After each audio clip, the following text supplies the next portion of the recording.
The Magister lies on the floor, unconscious and bleeding from a dive.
God damn it.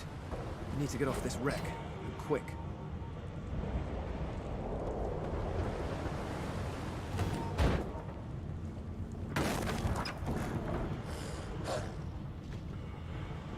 Not long before this thing snaps into splinters.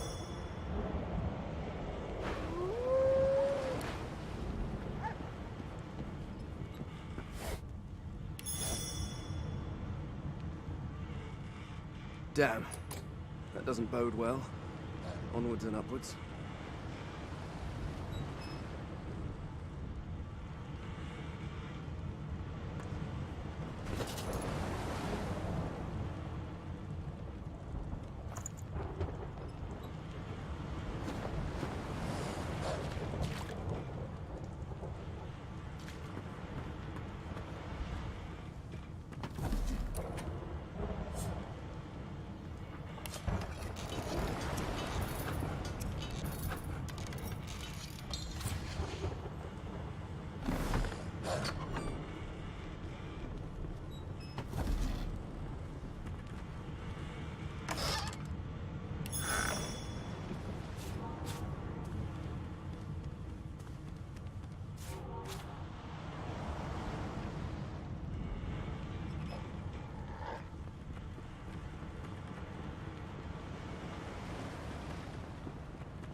Good God!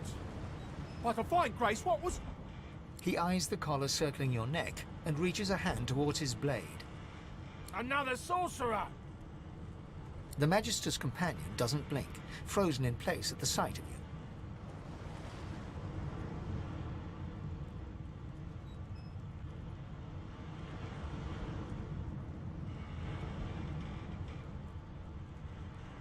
Like you don't know? Mutiny! Did that witch fix your collar too? He whispers loudly to the other Magister. Don't just cower there, Rix! Take out your blade! Rix grabs his sword, which shakes in the rhythm of his trembling hand.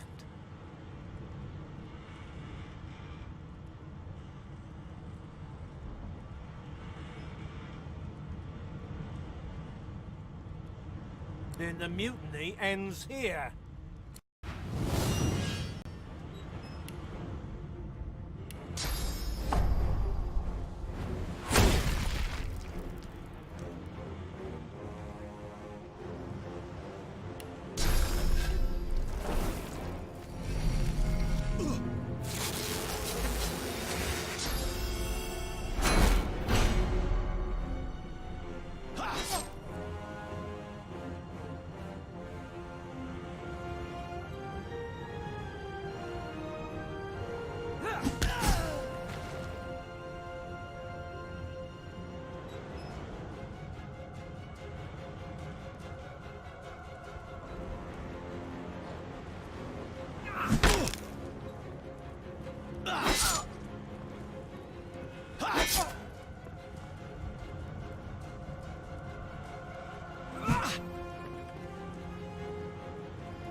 door was painted recently, judging from its pungent scent. You recognize the symbol immediately for what it is, a warning of death fog within. You press your palm against the door to open it. Your fingers clack against the wood, and you suddenly feel grey. The touch leaves you numb, dull. It doesn't budge. The door groans open, but an ashen shadow cloud. Death fog? Good thing I'm immune. Still, this means trouble.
there's still a chance.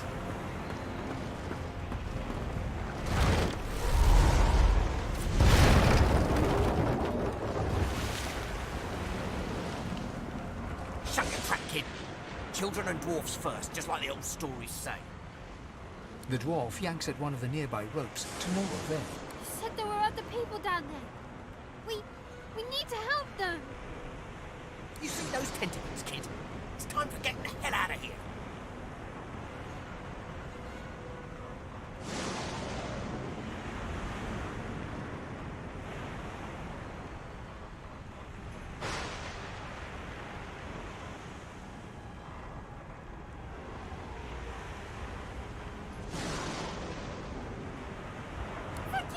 Thank you! There's a ladder right over there. You can go straight down. You're gonna be the death of us, you hear?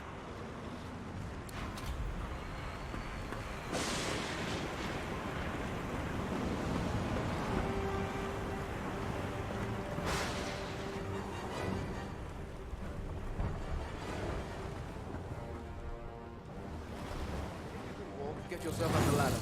There's a... Wait. Void woken.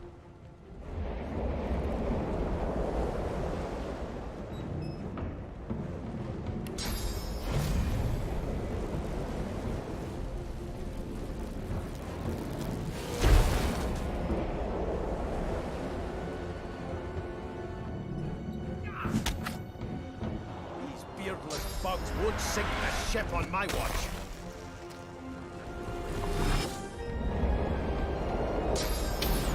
I'll yield to none.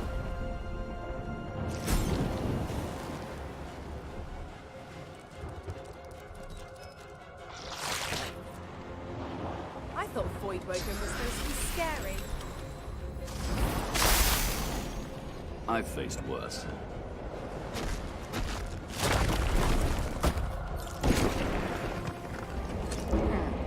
Let the games begin.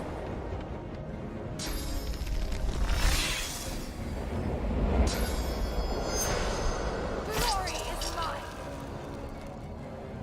They who are about to triumph.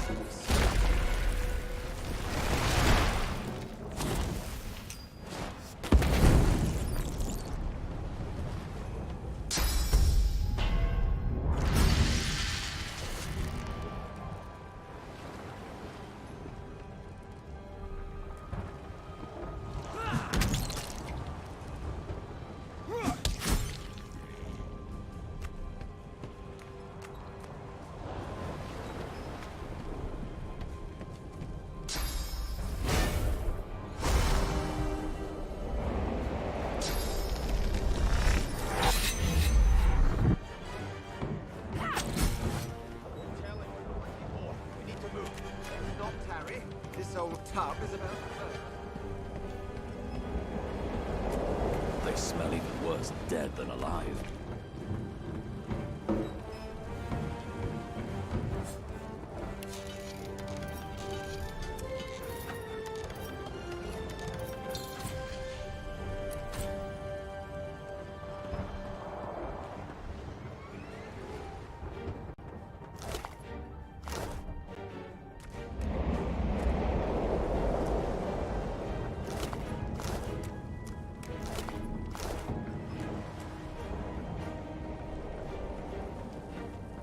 Here's something.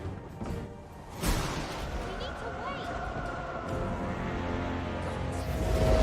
There's no time.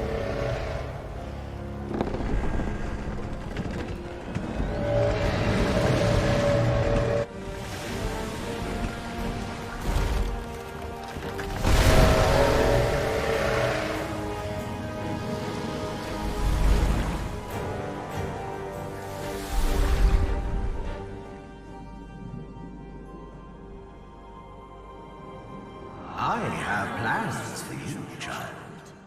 Rise.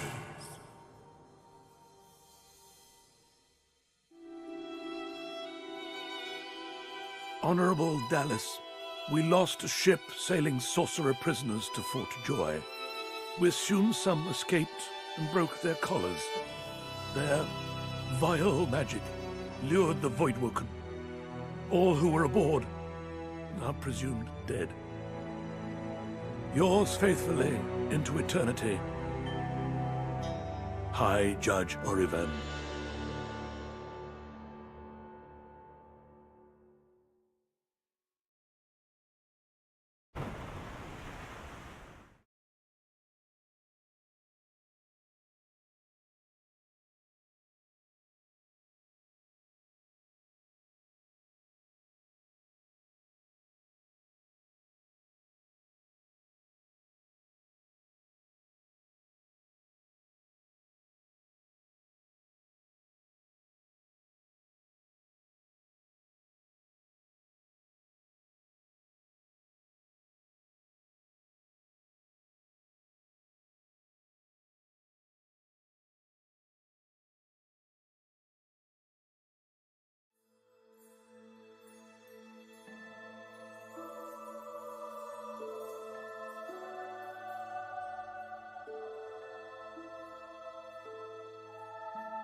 Well, that was decidedly unpleasant.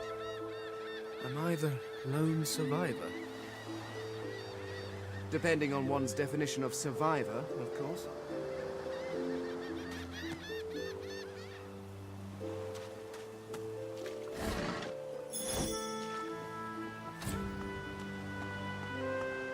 Ah, Brachus Rex. I've read his history. Quite gruesome, even for a human.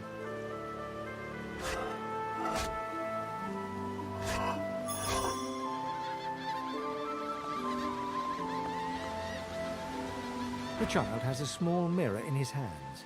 He holds it up at angles, inspecting his eyes, his chin, the crown of his head. He spots you, and his arms snap to his sides. I'm not supposed to talk to strangers. The child considers your statement. You're weird.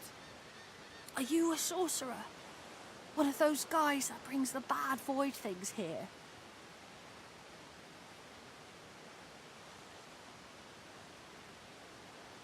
The child looks at you straight on, unafraid, searching the shadows cloaking your face. He lifts his mirror to his nose, closes one eye, and looks at himself again. I don't see any source on you or me. I guess they're wrong or crazy.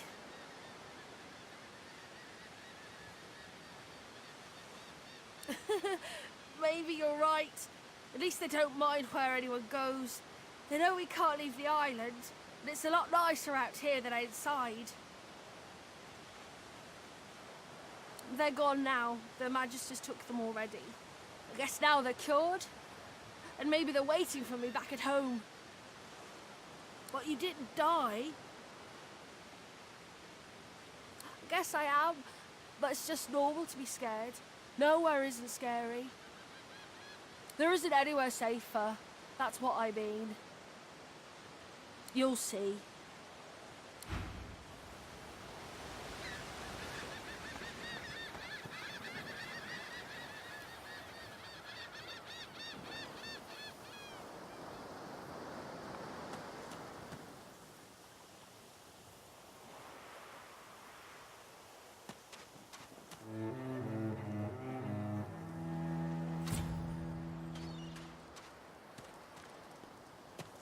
Voidwoken. Those are the same beasts that sank our ship. Damn. They made it to shore.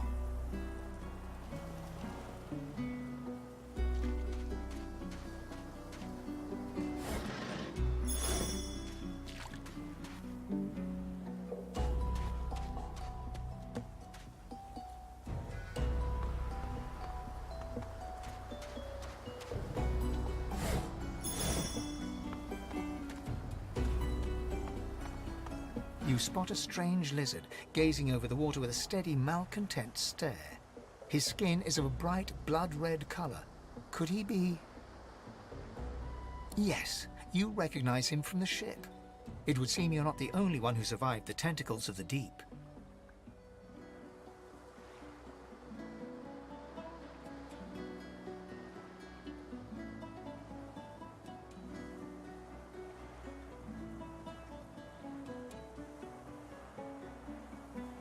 The lizard turns about with the graceful ease of a dancer, or a duelist. You lock eyes with his, two smouldering embers that sizzle your very soul. And a dutiful servant you are too. The chances are I wouldn't have survived that shipwreck had you not returned to the aid of your master down that dreadful hold. You have my gratitude. Hand over heart, he salutes you with a bob of the head. More than a nod, though less than a bow. My gratitude is worth a great deal if only you'd realize it. But of course you don't, so we'll leave it at that. As for the slave thing, let's forget about all that, shall we? One good turn deserves another, so you may as well have your freedom. Now then, if there's nothing further... I'm sure I don't mean to sound condescending, but I had thought it quite self-evident I was gazing out over the waves. He sighs dramatically. Tell me, what do you see when you cast your glance over this ocean?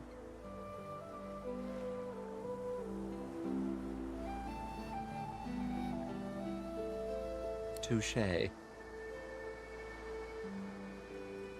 He looks out over the water once more, and so do you. A few tranquil moments pass as the waves lap against your thoughts. As for myself, when I consider this vast expanse before us, I see an empire. I see continents dotted with mighty cities, and shimmering along the soft curve of the sea's horizon, I picture the palaces that formed my paradise. Lost. What do you mean, what do I mean? I mean just what I say. I had a very actual empire that I lost. Suddenly, having all the air of being deeply offended, he stares at you with utter incredulity. Well, don't just stand there gawking like an ape at an abacus. Or do you really mean to tell me you don't know who I am? The very same. I am the Red Prince, the All-Conqueror, the World-Tamer, the spouse of the sun. Of course you know me. There's a brief moment's pause, during which his grandiloquent pose deflates ever so slightly. That said, I suppose I must own up to the fact that I find myself rather in between all-conquering and world-taming opportunities at the moment. The grandeur that is my fate has hit a bit of a snag. But never you worry. For the throne I was destined, and my throne I shall have.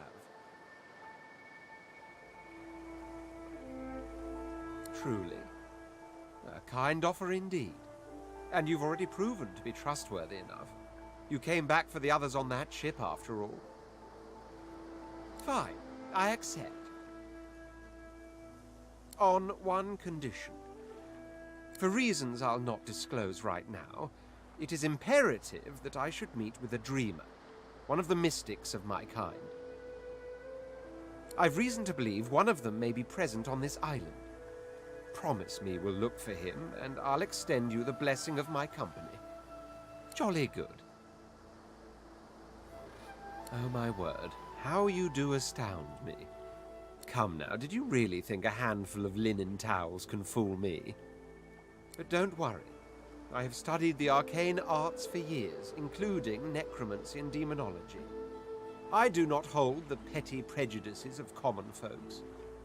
In fact, I prefer the exceptional in all things. Your secret is safe with me.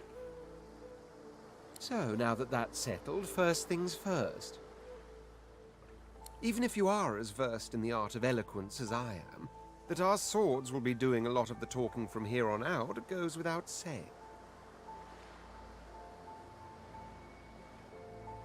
As a born fighter, I prefer the perfection of the blade myself. But I'm well acquainted with the secrets of magic and, yes, even subterfuge. What say you? Very well. Onwards, then, to victory or death. The Red Prince nods and gives you a smile that wavers ever so delicately between courtesy and contempt. Now, as you're aware, you'll be travelling with a prince. Proper forms of address include Your Majesty, Your Royal Highness, or if you're feeling particularly frivolous, Milord. As your luck would have it, I seem to be fresh out of luggage, so you won't be required to carry my belongings. Of course, there are other forms of protocol to bear in mind, but I'll see to it you'll pick up the rest as we go. So, without further ado, let us be off.